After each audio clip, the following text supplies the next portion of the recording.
कहा क्या कोई ऐसा उपाय नहीं है जो अमृत पिए हुए देवताओं पर विजय प्राप्त कर है? बोले है, एक उपाय है। बोले क्या? एक उपाय है, तो एक काम कर, ब्राह्मणों की सेवा कर, एक काम कर गौ सेवा कर, और एक काम कर अतिथि सेवा कर। ये 3 सेवा करना चालू कर दे। 1 साल के बाद मैं एक ऐसा यज्ञ कराऊंगा कि उस यज्ञ की पूर्ण आहुति पर स्वयं साक्षात यज्ञ भगवान प्रकट होके आएंगे और तुझको अक्षय शस्त्र देंगे। उन शस्त्रों को लेकर युद्ध करना, तुम्हें विजय प्राप्त होगी। ये मेरा आशीर्वाद है, ये गुरु का आशीर्वाद। ऐसा ही किया राजा बलि ने, उन अक्षय शस्त्रों को प्राप्त किया और महाराज देवताओं पर आक्रमण किया। देवता परास्त हो गए। त्रिलोक की पदवी पर कौन बैठ गया? राजा बलि। देखो भैया, इंद्र एक पदवी का नाम है। जैसे महाराज केजरीवाल लड़ रहा है, हाँ, मोदी जी लड़ रहे हैं आपस में, महाराज बहुत घूंसालात चल रही है टीवी के माध्यम से। प्रेम से बोलो, कांग्रेस महाराज ये किस पे बैठना चाहते हैं? एक कुर्सी पर। अभी ये केजरीवाल मोदी सब हैं, जैसे ही बैठ जाएंगे तो एक नया नाम पड़ेगा महाराज। बोले कहाँ? क्या पड़ेगा? प्रधानमंत्री, मुख्यमंत्री, मुख्यमंत्री महाराज, है एक नया नाम, एक नेम प्लेट मिल जाए। ये गद्दी का नाम है। ऐसे ही इंद्र किसी देवी देवता का नाम नहीं, इस गद्दी का नाम है जिस पर जो मन चाहे जाकर बैठ सकता है, जिसने पुण्य ज्यादा कमाए। राजा बलि ने पुण्य कमाए। 1 साल तक निरंतर ब्राह्मणों की, अतिथि की और गौ सेवा की, सब कुछ त्याग दिया, खूब सेवा की। इसलिए महाराज उसको क्या मिला? एक ऊंचा पद मिला। इंद्र की गद्दी पर जाकर बैठ गया, इंद्र बन गया राजा बलि। देवता भागने लगे, भगवान से प्रार्थना की। भगवान ने कहा भैया मैं कुछ नहीं कर सकता। क्यों? क्या तुम्हारा सुदर्शन चक्र राजा बलि पर नहीं चल सकता? क्या आप हमारी रक्षा नहीं कर सकते? हम आपके अंग हैं, हम देवता हैं। तब यहाँ पर भगवान कहते हैं, बोले भैया मेरा चक्र सुदर्शन उसके ऊपर नहीं चल सकता। क्यों? क्योंकि उसके जीवन में सब कुछ है लेकिन अधर्म नहीं है। सब कुछ है, अधर्म नहीं है। महाराज कोई उपाय तो बताओ, हम कहाँ रहेंगे? हमारे कहा तो झोंपड़ी बनाओ। कश्यप ऋषि ने प्रार्थना की है अदिति के कहने पर, क्योंकि अदिति से देवता पैदा हुए हैं।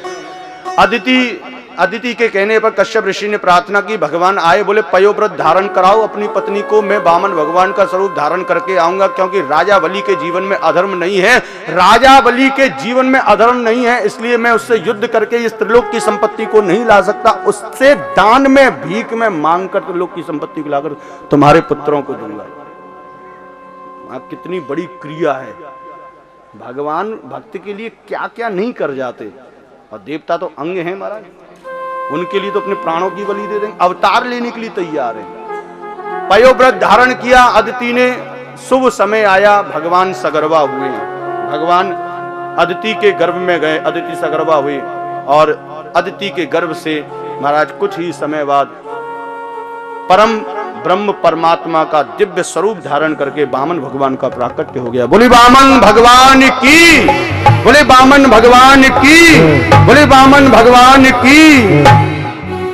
बड़ा सुंदर उनका स्वरूप है। छोटे छोटे हाथ हैं, छोटे छोटे चरण हैं, छोटा सा मुखारविंद है, शंख जैसी ग्रीवा है, मुट्ठी भर की कमर है, मोती जैसे दांत हैं, तोता जैसी नाक है। और महाराज बड़े बड़े सुंदर सुंदर श्री सुखदेव जी महाराज ने वर्णन किया है। और टमाटर जैसे गाल हैं, बटुआ जैसा मोड़ो है, और गोल मटूल महाराज, 52 अंगुल के वामन भगवान कछु देर में आ रहे हैं। आ गए महाराज। बोले वामन भगवान की, बोले वामन भगवान की, बोले वामन भगवान की। वामन भगवान का जनेऊ संस्कार हुआ। गुरु बृहस्पति जी ने कहा भैया इस दक्षिणा से काम नहीं चलेगा। बोले क्या चाहिए? बोले भैया राजा बलि के दरबार में जाकर त्रिलोक की संपत्ति को दान में लेकर आओ, तुम हमें दोगे, हम अपने देवताओं को देंगे, शिष्यों को देंगे, तब जाकर हम संतुष्ट होंगे। तो भैया वामन भगवान जाएंगे राजा बलि के पास। तो भैया जाने में देर लगे, जबलपुर में यज्ञ करो। राजा बलि ने, अब दिल्ली से जबलपुर जाने में महाराज बहुत समय लगेगा, पहले ट्रेन तो चलती नहीं। अब वामन भगवान पैदल पैदल जाएंगे या कोई और व्यवस्था, विमान लेके आएंगे। तो भैया इतना समय तो चाहिए कि वो वहां पहुंच जाएं।